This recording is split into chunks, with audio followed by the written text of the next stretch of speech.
Hey guys, today I'll be talking about Ballad for Layla's Chronos. So I'm not gonna lie, I have heard this song several times. Actually, fun fact, One Jet, the singer, aka Izwan, approached me asking if I could come up with the vocal melody for the clean vocal section. He claimed that whatever ideas he had were dated and wanted a more modern approach. So I did what I could. I came up with the vocal parts, handed it over to him, but why don't you guys be the judge and see if he nailed it or not? Before we begin, some of you might be wondering who I am and what is my musical background, so hopefully this short video answers your questions. Hey guys, my name is James Yusof and I've been involved with the music scene for more than 10 years. Some of my highlights include opening for Zibalba and Memphis Mayfire, as well as playing to several sold-out metal festivals when I was still in Sleeping Sorrows. And then with Slug Spectra, I got to go on TV and play on Fly FM, as open for Estrange and OAG. But not least with Modscape, I got the opportunity to open for Mayday Parade as well as Crown the Empire, and then work on Kembali Bersama, which is one of the two singles featured on the D and Friends movie that came out in 2023. So that's it about me. Back to the video.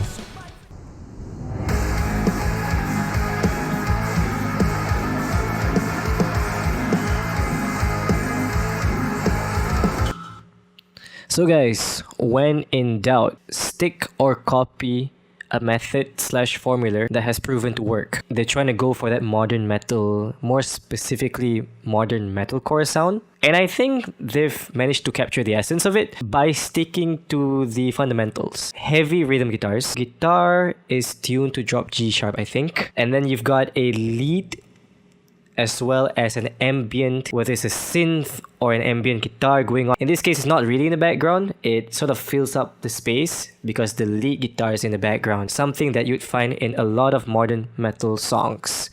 And there is no shame in copying a formula that works as long as it sounds good. Take a listen.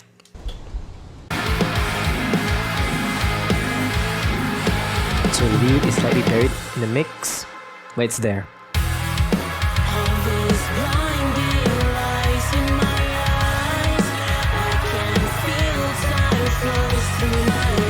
Now they've toned everything down, right? Because it's the verse. The lead guitar is still there.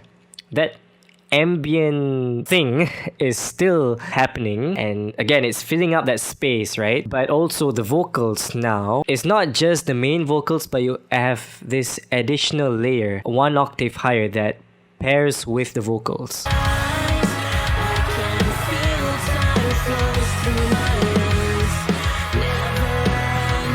Because of how much space there is to exploit, I think they could have gotten away with a lot more vocal layers. Perhaps they want to achieve something else entirely. If I was them, I'd definitely add several more, like just stack the vocals a bit more.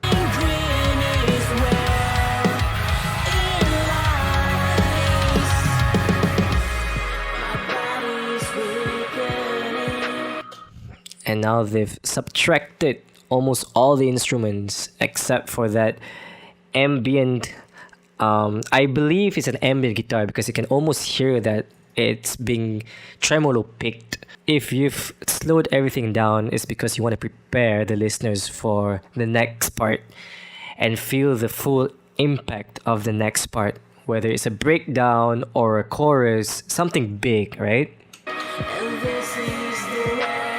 So everything's slowed down. There we go, a chorus. And you feel the fullness of the chorus too. And there's a lead guitar going on in the background, again buried in the mix. Perhaps it was a deliberate decision. Nothing wrong with that.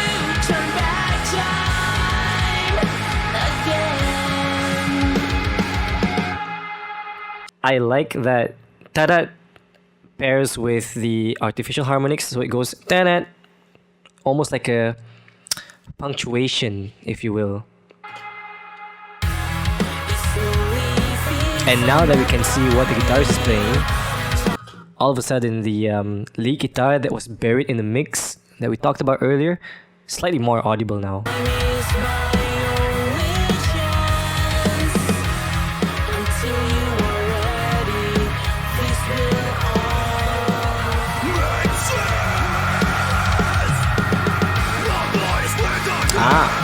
an extended verse part.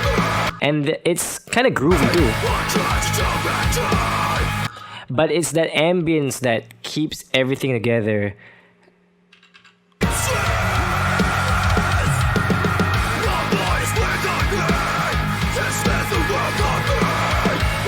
And that's a little chime there too. Now here's the thing, right? They're in 4/4, but the ambience is what makes us know that they're in 4/4. Because of the chugging pattern, I think the listeners might get lost in the complexity of it, despite it being in 4/4.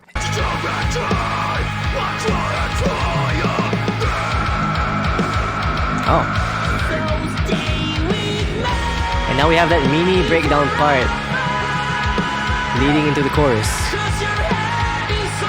Again, it's a shift in energy, just so that each part feels as impactful as it can be, right?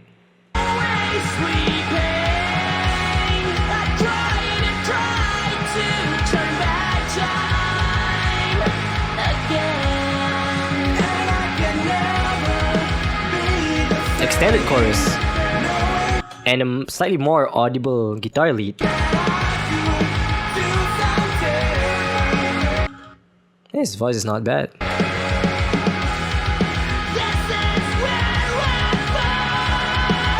Also, I gotta say that compared to the first half of the chorus, the drum pattern is now different, so the rhythm is different.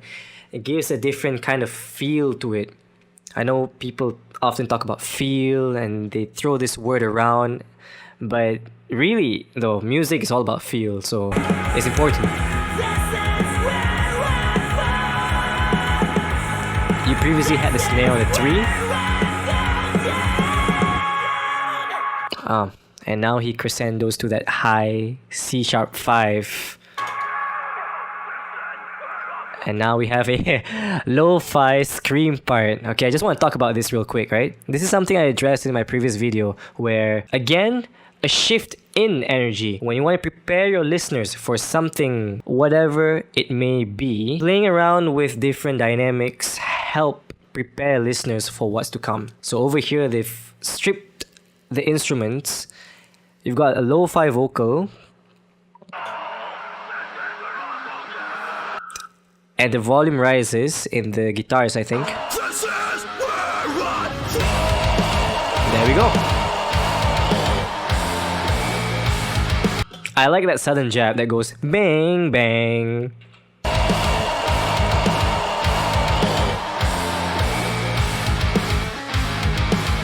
And there's a lead going on in the background too. So that fills up whatever space there is. Imagine if there was no lead during this section, I think it would just be dang, ka-tat, tat. Tang, tang. But with that lead, it fills whatever gaps there are. Love that triplet fill, by the way.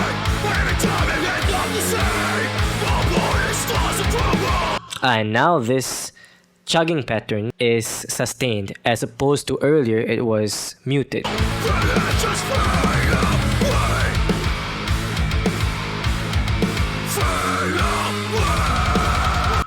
Notice how he screams fade away and is in sync with the jabs that I was talking about. And these little attacks, it might seem in the grand scheme of things like minor details, but a wise friend once told me that music is all about vibes. What may seem like a minor detail adds to the overall vibe of the song. And imagine if the song was continuously the same. It's not wrong, but it doesn't pass the vibe check. Again, just feels stale, just feels boring. It's lacking excitement. But with these random jabs and stabs and you playing around with the energy of the song, you shifting energy here and there, it just creates a better listening experience.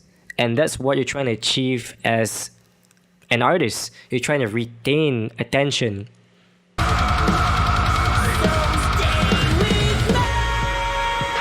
And now they subtracted all the instruments, leave the vocals in, leading into, I believe it's the last chorus.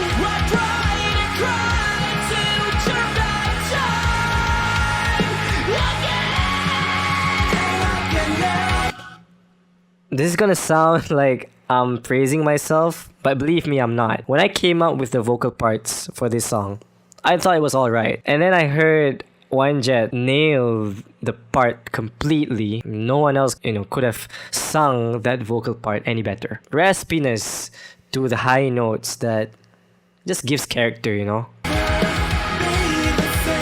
Bloody well done. There are additional screams. High note coming soon. Oh wait, this is higher than the previous. That's a D sharp 5. And he screams too. That's not easy. That is not easy. Shall we check out the lyrics? Briefly, of course. I mean, the lyrics aren't exactly outstanding. No offense. It's not something super memorable, but it's alright. I mean, it's something that you can sing along to live. So, all in all, I enjoy this song. I hope to catch them live someday if I'm not too caught up with work. Thank you for watching this video. I know it sounds very cliche, something most YouTubers would say, but sincerely though, thank you. Without you guys, obviously my channel wouldn't grow. I wouldn't be getting X number of views, X number of likes, comments. Speaking of likes and comments, do smash that like button. Consider subscribing if you enjoy these kind of videos. And on to the next one. Hope to see you there.